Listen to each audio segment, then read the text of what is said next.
खानावळ चालकाची आत्महत्या। कोल्हापूर राजारामपुरी येथील खानावळ चालक रवींद्र आबासू देसाई वय 47 राहणार सम्राटनगर माने कॉलनी यांनी बुधवारी 5:30च्या सुमारास राहत असलेल्या घरातील बाथरूममध्ये असलेल्या लोखंडी पाईपला ओढणीने गळ्यात गळफास लावून घेऊन आत्महत्या करून घेतली। त्यांच्या नातेवाईकांनी गळ्यातील गळफास सोडवून उपचारासाठी सीपीआर रुग्णालयात दाखल करण्यात आले असता त्यांचा उपचारापूर्वी मृत्यू झाला। या घटनेची नोंद सीपीआर पोलीस चौकीत झाली आहे। त्यांच्या पश्चात पत्नी, एक मुलगा, मुलगी आहे। त्यांच्या आत्महत्येचे कारण समजू शकले नाही।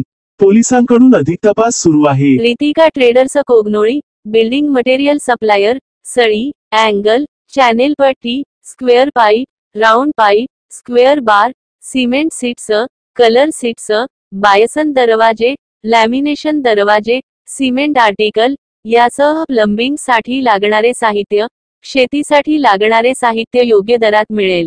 सिमेंट होलसेल व रिटेल दरात मिळेल। Ritika traders, Rajiv Gandhi Nagar, NH4 highway, Kognoli. संपर्क राहुल पाटील 99 70 69 02 65।